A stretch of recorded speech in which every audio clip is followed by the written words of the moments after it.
All right, so today we are diving into the world of planar campaigns Yeah, using this fascinating document we have, absolutely. WM11 Malidrex Master of the Multiverse.pdf. That's the one. So Malidrex seems like quite the character from what I've seen. Oh, she really is. Yeah. What I think is so interesting about her is that she's not just someone who's like writing about this stuff. Like, she is a veteran of the multiverse. Oh, wow. She has lived it, learned from it, and even brought along some, let's say, opinionated magical artifacts to help her document her adventures. Yeah, I was going to say that the Magus's Mirror and the Book of Eldritch Shadows sound like they have some stories to tell, Oh, they definitely do. just from their names alone. Yeah. But before we get into those, like interdimensional travel brochures, can you set the stage for us a little bit? Like, if you're an RPG enthusiast, you love a good story, why should planar campaigns be on your radar? Well, I think one of the biggest things that Malidrex really hits home in this document is just the sheer scope of storytelling that planar campaigns offer. Okay. Instead of being confined to one world, your players can explore just countless planes of existence, each with their own rules and cultures and challenges. Right. I mean, we're talking about sentient landscapes, creatures that defy classification. It really is about constantly subverting expectations and reminding your players that in the multiverse, literally anything is possible. Yeah, she really emphasizes how important that sense of wonder is. Absolutely. Like, how do you keep blowing your players' minds after they've fought a dragon made of cheese? Exactly. And that's where she uses the example of the plane of infinite noodles. Okay. It's exactly what it sounds like. It's a plane of noodles. A plane of existence made entirely of noodles, Okay. possibly ruled by some kind of cosmic noodle entity. So I'm already on board. I love it. Right. But it's not just about throwing wacky stuff in there just for the sake of it, right? Exactly. It's about using those elements strategically to create that sense of wonder, a sense of humor. I think of it almost like a funhouse mirror reflection of like classic fantasy tropes. Okay. You still have your Dungeons and Dragons, but maybe the dungeon is made of living crystal and the dragon hoards rubber duckies instead of gold. Interesting. It's familiar, yet strange, and it keeps things fresh and exciting. So you're constantly keeping them on their toes. Yeah, She also provides some advice on like building out those planes too, right? she does. Making them more than just weird backdrops. Yeah, she really emphasizes creating memorable NPCs and factions. Okay. And she uses the city of Lim as a prime example. Okay. So picture this, a bustling marketplace where merchants are hawking wares from across the multiverse, Okay. all while trying to avoid getting caught in the crossfire between, rival factions like the Euphoric Paradox Oh, wow. and the Shadow Weavers. I'm getting some serious Mos Eisley Cantina vibes. Yes. But with like interdimensional trade regulations, does she actually give you like the blueprint for running a city like this? She really does. She describes the factions, their goals, their beliefs, where their headquarters are. She even details specific NPCs that you could meet there. Oh, wow. Like Alethea the Serendipitous, who is a bard who thrives in chaos, I love it. and Magnus the Paradoxical, who's a philosopher known for his mind-bending theories. Okay. So she provides enough detail to make these feel like real individuals that your players could interact with. So you're not just describing a city, you're breathing life into it with all these details. Exactly. And Malidrex is really big on making sure player backstories matter. Absolutely. It's not just sending them on like a sightseeing tour of the multiverse. Yeah, integrating player backstories is like one of the key things she talks about. She suggests tying characters to specific planes, using their pasts to create unique plot hooks, Okay. and even having those backstories shape the events of the campaign. So it's like their choices have real weight. Exactly. They're not just along for the ride. Exactly. So let's say one of your player characters has like a mysterious past. Okay. Maybe they discover that they have a hidden connection to the plane of shadow. Or maybe they're searching for some lost knowledge and they're drawn to the library of liminal lore, Oh. a repository of knowledge intertwined with chaos. Getting some serious, like, be careful what you wish for vibes from that library. Yeah. But I love that she, like, pushes for that level of, like, player agency. Yeah, and it goes even further than that. Okay. She proposes that player backstories shouldn't just provide plot hooks, Okay. but they should actually be able to reshape the planes themselves. Oh, wow. Imagine a character's actions shifting alliances, Mm. disrupting power dynamics, Oh, or even altering the fundamental nature of a plane. talk about high stakes. Right. You're not just exploring the multiverse, you're kind of leaving your mark on it, Exactly. which is cool. But also, I feel like that takes a very special kind of GM to be able to do that well and be able to handle that level of improvisation. It definitely does. And I think that's what shines through in this first section is her passion for the unexpected. Yes. Like she finds a way to weave the bizarre and the familiar into a narrative that feels both epic and relatable. Yeah. It's like she's handing you the keys to the multiverse and saying like, go wild, but make sure you have a good co-pilot. Exactly. Okay, so we've established that planar campaigns are awesome. Yes. But I imagine we can't just like hail a celestial Uber to get between these planes. Not quite. Thankfully, Malidrex provides a rundown of various planar travel methods, each with their own quirks and risks. Hit me with like your best interdimensional travel agent pitch. What options are we talking here? Well, she does cover portals, kind of the classic, Yeah. shimmering doorway or swirling vortex of energy. Right. But she emphasizes that they're very rarely straightforward. Okay. Portals can be guarded, they can be linked to specific conditions, Okay. or even lead to entirely different destinations than intended. Oh, no. Like imagine thinking you're headed to the plane of perpetual spring and you end up in the plane of perpetual rain. Oh, that would be bad. Yeah, Packing an umbrella seems like a good rule of thumb. definitely. But she also describes planar paths, Okay. which are essentially magical shortcuts through the fabric of reality. Okay, so it's less like going through a door. It's more like Yeah, it's like using a magical highway. taking a shortcut. Although you might encounter more celestial slugs and riddle-loving sphinxes than, like, rest stops. Right, not your typical road trip. Exactly. And what about chaos streams? It's a chaos stream. They sound a little more intense. Intense is one way to put it. Malidrex describes them as turbulent rivers of raw potential, constantly shifting, reforming. Okay.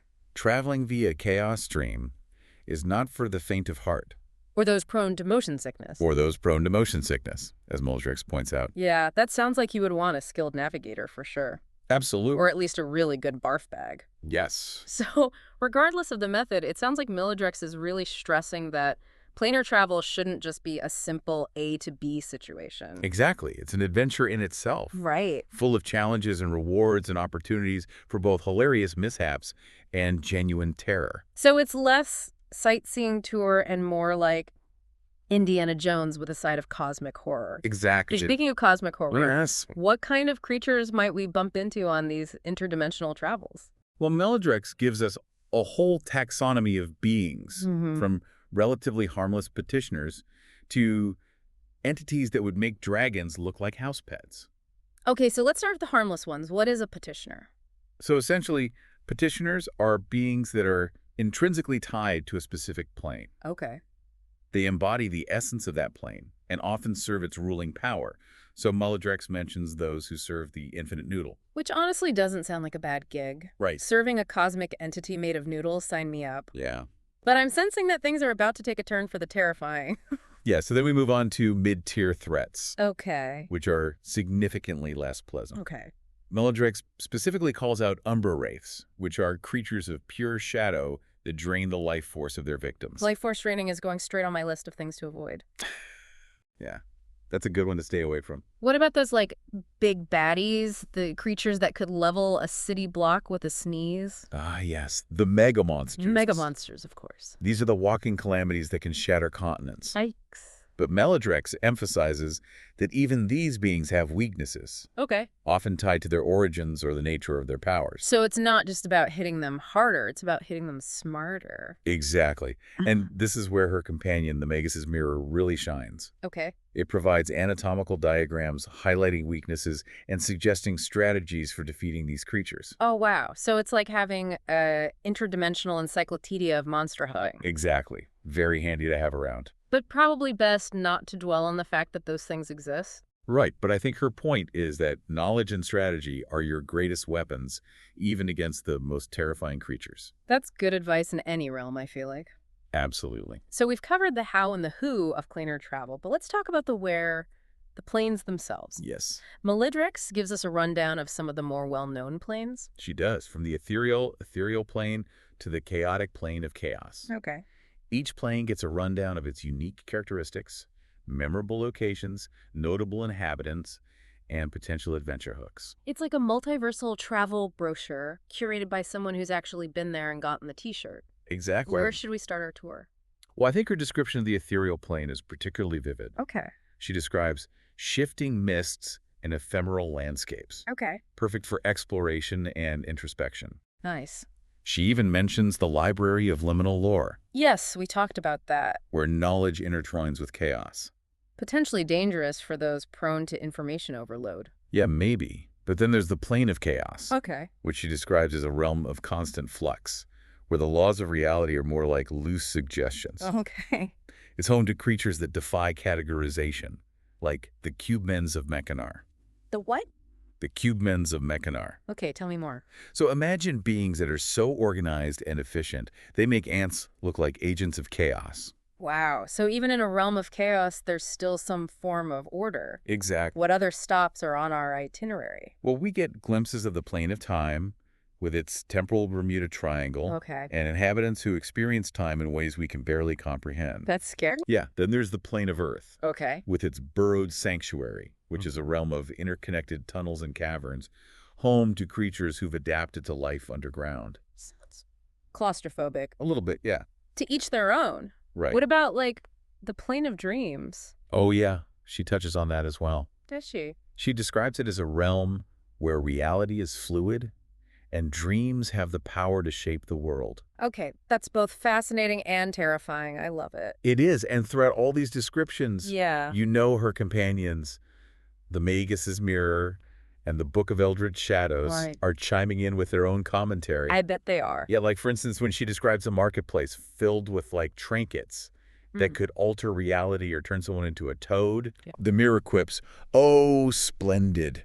Just what we need. More ways for things to go horribly wrong." It's a good reminder that even in, like, the vastness of the multiverse, there's always room for a healthy dose of paranoia Absolutely. and a good laugh. Yes. Okay, so we've explored these wonders. We've talked about the potential pitfalls of planar travel. Right. We took a whirlwind tour of some truly bizarre planes of existence. Absolutely. But how do you actually run a planar campaign? Right. That sounds like a logistical nightmare, even for, like, the most experienced GM. It definitely can be, which is why Malidrex actually addresses this head on. Okay, good. She calls it mastering the art of multiversal storytelling. Okay. And she emphasizes that it really does go beyond just like basic world building. You're juggling a vast cast of characters, multiple storylines, planes of existence where the rules of reality are more like loose suggestions. Right, it's a lot. It is. So where do you even begin? Well, she has some really surprisingly practical tips, I think. Okay. She breaks down everything from pacing and encounter design to maintaining a sense of wonder. Okay. And even, get this, breaking the fourth wall. Now that's interesting because, like, that's usually a big no-no, right? Traditionally, yes. Yeah. But she argues that in a planar campaign, it can actually enhance immersion. Okay. So, for example, imagine like one of the characters turns to your players and says something like, "I sense a guiding force behind your actions. Right. Perhaps you are more than mere players in this grand game, but pawns in a cosmic struggle." Ooh, chills. It's like acknowledging the meta-narrative just reinforces that idea that, like, anything is possible Exactly. in the multiverse. And you can use it for comedic effect, too. Okay. Picture a character like sighing dramatically and muttering about the GM's obvious railroading attempts. Right. So it adds this layer of self-awareness. Yeah. They can make the world feel even more alive. It's like you're winking at the players without, like, breaking the flow of the story. Exactly. But what about those, like, more practical elements you were talking about? Like, encounter design in a setting where, like, a goblin on one plane could be a minor nuisance, and Right. then on another, a fire-wielding terror. Right. So she suggests using a tiered system. Okay. So creatures and challenges are categorized by their planar origins and relative power levels. So a goblin from the plane of fire might be a higher tier than your average dungeon variety goblin. Right.